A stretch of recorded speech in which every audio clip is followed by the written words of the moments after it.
السلام عليكم ورحمة الله وبركاته. ازيكم احلى متابعين في الدنيا؟ وحشتوني جدا جدا من الفيديو اللي فات. اسفة كتير اني اتأخرت عليكم في الفيديو ده. كان عندي ضغط شغل والله وما كنتش عارفة اصور خالص من ضغط الشغل اللي عندي. انا طبعا عملت معاكم السبونش ومقاديره في الفيديو اللي فات، وعملناه في صفيحة السمنة وكانت طريقة ناجحة جدا زي ما قلت لكم. لو ما عندكيش المقاسات الصواني اللي احنا بنعمل بيها فاعملي دي مقاس 16. كانت صفيحة السمنة اللي عملت فيها كانت مقاس 16، ودي تورتة البركوت كانت مطلوبة مني مقاس 16، فعملتها في علبة السمنة، وقلت ايه اوريها لكم طريقة ناجحة بجد، جربوها هتعجبكم جدا. الناس اللي لسه جديدة معايا وما شافتش الطريقة، اخر فيديو انا نزلته فيه طريقة الاسبونج والمقادير والطريقة ازاي بالظبط.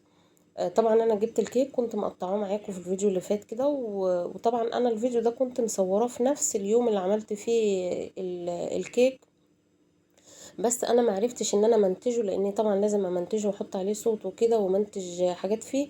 فهو ده اللي خلاني اتاخرت كتير ان انا ايه انزله على القناه. تمام. آه انا حشيت الكيك بتاعي كده بالكريمه وبصوص الفراوله وبشوكليت شيبس.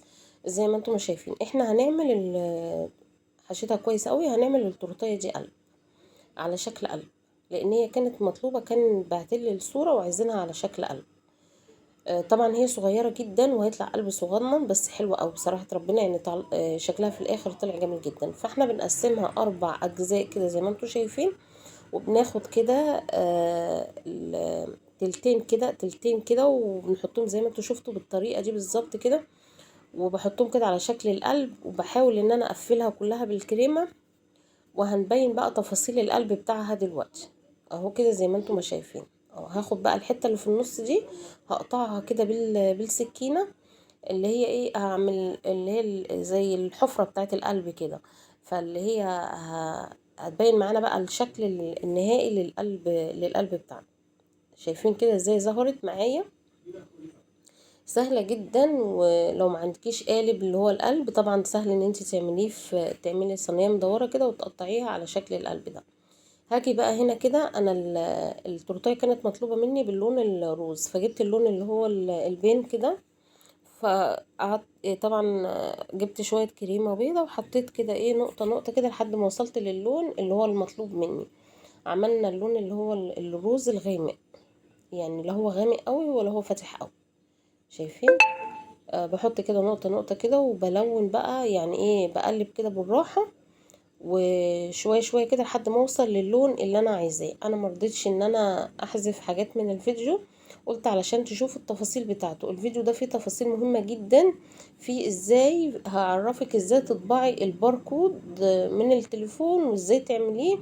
فتابعي معايا الفيديو وما تبخليش عليا بقى بلايك حلو كده علشان الفيديو يكبر ويوصل لاكبر عدد من الناس، لان الفيديو لو ما خدش لايكات فما بيوصلش، محدش بيشوفه. دي طبعا الصورة بتاعت الباركود اللي انا كنت طبعاها. طبعا هم كانوا بعتلي الفيديو اللي هم عايزينه وانا طبعته، وزي ما قلت لكم طبعا بس الفيديو الاخر انا مصوره لكم ازاي انا عملت الباركود ده وازاي طبعته، فهتشوفوه في اخر الفيديو. اهو كده التورتايه بعد ما دخلتها طبعا بقى الفريزر شويه، طبعا الجو حر فانا بحطها في الفريزر. قفلتها كده باللون اللي هو الروز ده كده وحطيتها في الفريزر. وجبت اللي هي البورد ده لونه روز بشكل التورتايه. البورد ده غالي جدا. التورتايه دي لو هتطلعيها على البورد ده هتطلع غاليه.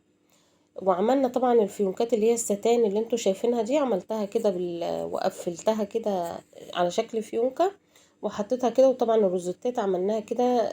عملت الروزتات دي انا عاملاها في فيديوهات كتير على طرق كتير بالقمع اللي هو بتاع البيتي فور الصغنن.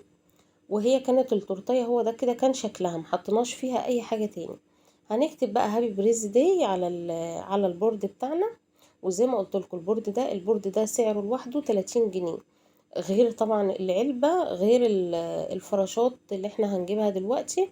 فطبعا التورتيه دي علشان تطلعيها هتطلعيها بسعر، هي صغيرة بس هي طبعا مطلوبة بكده، فهتطلعيها بسعر غالي شوية عن ما بتطلعي مقاس الكيك، لان انت بتحسبي البورد بتاع التورته وبتحسبي العلبة بتاعتها طبعا، لان هي طبعا مش بتتحط في اي علبة. ف... فبتتكلف شوية. تمام كده. كتبت الهابي بريزي دي بالشوكولاته البيضه كده، وكان عندي ورد كده بعجينه السكر، اللي هو الورد الاحمر والابيض والبروز، كان عندي كذا لون، بس انا فضلت ان انا احط الاحمر والابيض، يعني كان مناسب جدا. وزعت كده الوردات دي، لزقتها طبعا بشوكولاته بيضه كده على البورد، وكنت جايبه الفراشات دي كده، كنت طبعاها. فحطيت كده كام فراشة كده على البورد برضو، فادوا الشكل الجمالي اللي انتوا شايفينه ده، في منتهى الجمال. ادي انا بشغل لكم بس الفيديو، بجربه لكم على التليفون ده. طبعا التليفون ده عليه المسح الضوئي، بتحطيه كده على شكل على الصورة بتاعت الباركود، فهي بتلقط الفيديو على طول، بتفتح معاك الفيديو على طول. طبعا التليفون ده كان بتاع بنتي، فما كنتش عارفة اتعامل معاه، فاديتهولها، فشغلت التليفون بتاعي انا، وقلت ايه هجرب بيه هو، يعني ان انا كنت بصور وكده، صورت التليفون تاني وقلت هجرب بقى ايه التورتايه. ادي اهو الباركود اتفتح على طول معايا من تليفوني. طبعا هما الفيديو كانوا جايبينه من على التيك توك، كانت اغنية. طبعا ما ينفعش ان انا اجيب صوت الاغنية، علشان ما الفيديو ما يبقاش عليه يعني عليه حظر وكده، ما ياخدش حظر عشان الصوت. دي الاغنيه اهو. اول ما فتحنا التيك توك طبعا جه اول فيديو ده، طبعا كان ابني مشغله في كده، فهو بيفتح عليه على طول، بس هو بقى رجع بقى شغل من نفسه الفيديو اللي كان مبعوت لي، اللي احنا عملنا عليه الباركود. تمام كده. ادي ده شكل التورتايه بتاعنا. هما ما كتبوش اسم عليها، ما طلبوش اسم عليها ولا حاجه. هما بس طلب بس يعني اللي هو طلب مني التورتايه، طلب بس مني التورتايه وهابي بريز داي، والباركود عليها كده من فوق. هعرفكم بقى تعملوا الباركود ازاي. هتجيب طبعا التليفون اللي هتعملي عليه الباركود لازم يكون عليه المسح الضوئي، لو مش عندك هتنزليه من على جوجل بلاي. تمام كده. انا معايا كده التليفون اهو، زي ما انتوا شايفين. ادي المسح الضوئي اهو، انا بعلم لكم عليه بالسهم كده اللي هو رايح جاي ده. ده لازم، ده انا كده كنت محملاه من على جوجل بلاي. في تليفونات عليها المسح الضوئي لوحدها من غير ما تحملي. تمام. هندخل بقى على الفيديو اللي هم باعتينه. هم طبعا بيبعتوا لك الفيديو، عايزينه من على اليوتيوب او عايزينه من على التيك توك، عايزينه ايا كان بقى. انا دخلت كده ايه على قناتي انا. انا حبيت ان انا اصور لك الفيديو من على قناتي، فدخلت من على قناتي فجبت فيديو اهو كده.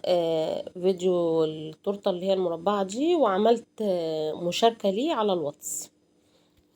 تمام. خدته كده مشاركه على الواتس عندي، بعته لنفسي، يعني بعته لاسمي انا على الواتس الفيديو. فاخدت المشاركه بتاعته. طبعا جيت بقى ايه بعد ما بعته على الواتس، ففتحت بقى الواتس عندي، ورجعت عملت له مشاركه لايه بقى، للمسح الضوئي. مشاركه هو بيجيلك كده واتساب او فيسبوك او لا، انا عملت مشاركه للماسح الضوئي. فلما عملت مشاركه المسح الضوئي خلاص، هو لقط معايا اللينك بتاع الفيديو، وعمل معايا الصوره بتاعت المسح الضوئي، فانا عملتها مشاركه ليه على الواتس تاني. هاخدها بقى سكرين شوت كده، وهبعتها اي استوديو تصوير او مكتبة تطبعوها لي عندها. وده كده كان شرح طريقة الباركود. يا رب يكون الفيديو عجبكم.